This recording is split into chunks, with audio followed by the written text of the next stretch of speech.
IPL 2022 में 66वां match था। Lucknow Super giants और उनके खिलाफ थे कोलकाता नाइट राइडर्स। कोलकाता के लिए ये मस्ट विन मुकाबला था। बहुत ही रोमांचक मुकाबला हुआ। बिल्कुल आखिरी गेंद तक कहानी चली गई थी, लेकिन उसमें आखिरकार बाजी मारी लखनऊ ने सिर्फ 2 रन से। और इसी मैच के पूरे रिव्यू के लिए हमारे साथ जुड़ रहे हैं champion of champions Ravi Shastri. Ravi भाई, सबसे पहले यही बताइए कि आखिरी के कुछ जो ओवर्स थे या जितना भी रोमांच था, उसके बाद क्या आपका हार्ट रेट अभी भी सेटल हुआ है? वो ये क्रिकेट है भाई। T20 क्रिकेट में अगर आपका कोई वीक हार्ट हो ना, फिर देखो मत।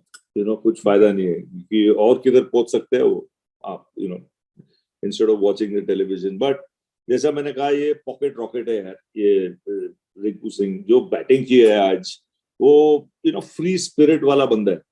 अगर आप देखेंगे वो कैसा फील्डिंग करता है, जान से जो एंजॉयमेंट देता है जब फील्डिंग करता है, कैचेस पकड़ रहा है। और आज बैटिंग देखने मिला कि वो छोटे किस्म के, लेकिन मारते बड़े दम के साथ। और मजा आ गया देख के, क्योंकि मैच ही नहीं था। उसने जो 40 बनाया 15 बॉल में, वो मैच बनाया। नहीं तो ये मैच रसल के आउट होने के बाद कहाँ बनना है मैच, इसने बनाया मैच। जी हाँ, और बिल्कुल एक अविश्वसनीय कैच पे आउट भी हो गए। उस कैच के बारे में क्या कहेंगे? क्योंकि ऐसा लगा कि एवन लुइस शुरू में शायद 2 हाथ के साथ जा रहे थे, लेकिन बहुत जल्द उन्होंने ये फैसला लिया कि 1 हाथ से ही कर सकते हैं ये कैच। और ये मतलब अगर आईपीएल देखेंगे, क्लासिक कैचेस देखेंगे, ये one of the best catches होगा। टॉप 2 में तो आना ही चाहिए। और हमेशा लोग कहते हैं कैचेस विन मैचेस, ये आज दिखाई दिया। क्योंकि ये मैच गया था, एंड में 5 रन चाहिए 3 बॉल में, और फिर वो ऐसा कैच पकड़ते और मैच का फिर पलटी हो जाता है जब लास्ट विकेट लेता है उमेश यादव का स्टॉनिश की गेंद पर। लेकिन ये क्या बोलता है, इसको वर्ड जो यूज करना चाहिए इज डेस्परेशन।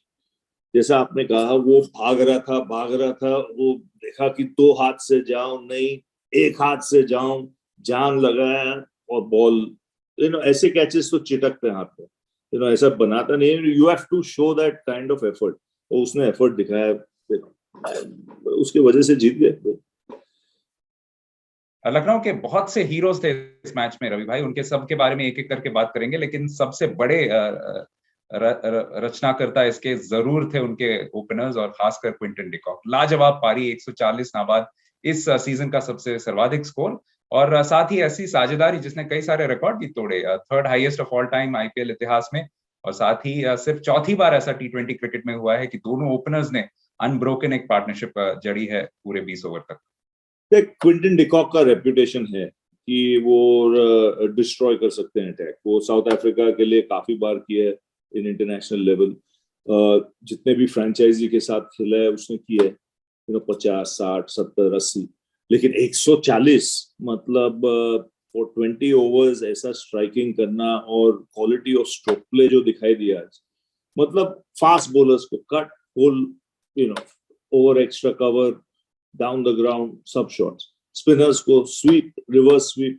मतलब इसने जो अगर डायल होगा ग्राउंड पे, हर कोने में उसने रन बनाया और बॉलर को बिल्कुल सेटल नहीं करने दिया। सबसे अच्छी बात थी कि ये इनिंग में कि एक बार उसको पता चला उसका चल रहा है, मीटर चल रहा है, उसने टेम्पो कभी नहीं बदला। काफी बार ये होता है कि चलो भाई चल रहा है, अच्छा थोड़ा ये बॉलर आ गया, इसको देखते हैं हम, इसको विकेट नहीं देते। इसका ये जो माइंडसेट था एकदम साफ था, क्लियर था कि एक बार शुरू हो गया, मारते जाओ मारते जाओ मारते जाओ। और उसके वजह से पहुंचे वो 210। नहीं तो मुश्किल होता था। अगर एक विकेट वहां पे गिरता था 140 150 के करीब, ये 20 रन का फर्क पड़ता था एंड स्कोर। जी हाँ, और थोड़े से लकी भी थे क्योंकि 2 बार उन्हें ड्रॉप भी किया गया, एक बार 12 पे, एक बार 68 पे। लेकिन आपने बिल्कुल सही कहा कि अगर आउट होते तो शायद मुश्किल होता। तो यहीं से मैं पूछता हूं कि क्या केएल राहुल की पारी के बारे में आप क्या सोचते हैं? 68 बनाए नाबाद, 51 गेंदों पे, क्या थोड़ा और तेज जा सकते थे, या बिल्कुल परफेक्ट फॉइल खेला इस साझेदारी में? देख, जब वो असली फॉर्म में थे उनको काफी स्ट्राइक नहीं मिली, और तब मेजर स्ट्राइक मिला क्विंटन डिकॉक को, जिसने अपना काम कर लिया। तो ऐसा स्टेज आता है कि अगर and towards the end of the innings अगर राहुल को भी स्ट्राइक मिलता था, वो चांस लेते। तो मेरे ख्याल में ये अच्छा पार्टनरशिप था, बहुत अच्छा पार्टनरशिप था, बहुत मैच्योर पार्टनरशिप था। ये बहुत जरूरी था लखनऊ के लिए, क्योंकि उनकी जो टॉप ऑर्डर था, थोड़ा कॉन्फिडेंस थोड़ा गिर चुका था। तो ये बारी के बाद 200 and plus runs for no loss और मैच जीतते हैं, तो जब प्लेऑफ्स में जाते हैं तो कॉन्फिडेंस लेवल अलग होता है। जी हाँ, और प्रीव्यू में भी आपने एक खिलाड़ी का नाम लिया था, उनके बारे में अगला सवाल पूछूंगा, मोहसिन खान। आपके टाइम में एक गेंदबाज हुआ करते थे मोहसिन कमाल, तो आज कहेंगे कि मोहसिन ने भी कमाल कर दिया।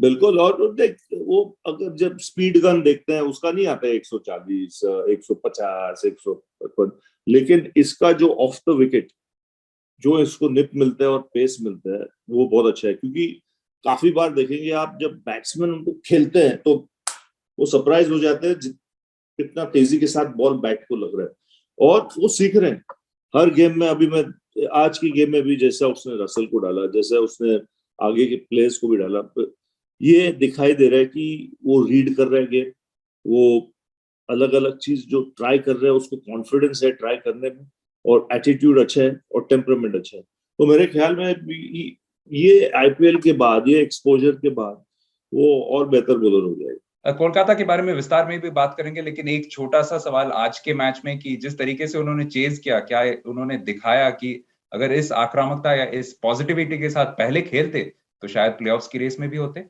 देख, आज उन्होंने बहुत कैरेक्टर दिखा, क्योंकि 9 for 2, 9 रन पे 2 विकेट और 210 के करीब चेस कर रहे हैं, तो आधा स्टेडियम खाली होने वाला था। वहां पे फिर श्रेयस अय्यर ने शुरू कर दिया मारने के लिए, उसका अच्छा पार्टनरशिप भी हो गया नितेश राणा के साथ, तो वहां से मोमेंटम मिल गया और उसके बाद काफी कैरेक्टर दिखाया 200 पार करने के लिए। तो मेरे ख्याल में पॉजिटिव वो था केकेआर के लिए। लेकिन अगर देखा जाए पूरा सीजन, कोलकाता अपना टीम को कभी सेटल होने दिया ही नहीं। तो यहाँ पे इवन श्रेयस अय्यर को मुश्किल था कप्तानी करने, क्योंकि इतने चेंजेस किए कि मुश्किल हो जाता है कप्तान को और टीम को भी सेटल होने में। क्योंकि हर मैच में अगर 2-3 चेंज होगा, टॉप ऑर्डर चेंज होते रहेगा, और चेंजेस के बाद अगर परफॉर्मेंस दिया टॉप ऑर्डर ने अलग बात है, लेकिन अगर परफॉर्मेंस नहीं हो रहा है तो फिर बहुत मुश्किल होता है, क्योंकि कांस्टेंट चेंजेस से काम नहीं चलता। चलिए अंक तालिका पे एक नजर डाल लेते हैं। जो क्वालिफाई कर चुका है वो भी पुष्टि हो जाएगी। लखनऊ सुपर जायंट्स और गुजरात टाइटंस। किसने सोचा होगा कि दो नए टीम्स पहले ही सीजन में ना सिर्फ टॉप में क्वालिफाई करेंगे, बल्कि अभी भी आसार हैं कि शायद इन्हीं के बीच में क्वालिफायर 1 खेला जाए। हालांकि उसके लिए राजस्थान रॉयल्स को अपना मैच हारना जरूर पड़ेगा, और चूंकि कोलकाता नाइट राइडर्स सिर्फ 12 अंक पे ही रह गए हैं, तो इसी वजह से उनके प्लेऑफ के सारे अरमान खत्म हो चुके हैं। तो रवि भाई, एक्यूरेट रिफ्लेक्शन दोनों टीम्स के लिए, Lucknow Super Giants going through good enough to do that, और कोलकाता नाइट राइडर्स बहुत एराटिक रहे, इसी वजह से नहीं पहुंचे। बिल्कुल बिल्कुल बिल्कुल सही इवैल्यूएशन। जो कंसिस्टेंसी देखा जाए, लखनऊ का बेटर कंसिस्टेंसी था राइट थ्रू द टूर्नामेंट। खैर लास्ट 2-3 मैच हारे, तो ये मैच बहुत जरूरी था जीतना। अब जीत गए, मोमेंटम अच्छा है, कॉन्फिडेंस मिल गया, और ऐसा क्लोज मैच जब जीतता है कॉन्फिडेंस लेवल काफी ऊंचा हो जाता है। जी हाँ, देखना पड़ेगा कि उनको आखिर प्लेऑफ में किस पोजीशन में स्थान मिलेगा और कौन सा मैच खेलेंगे। आपके सटीक विश्लेषण के लिए बहुत बहुत शुक्रिया रवि शास्त्री। आप देख रहे थे ESPN Cricinfo T20 time out Hindi.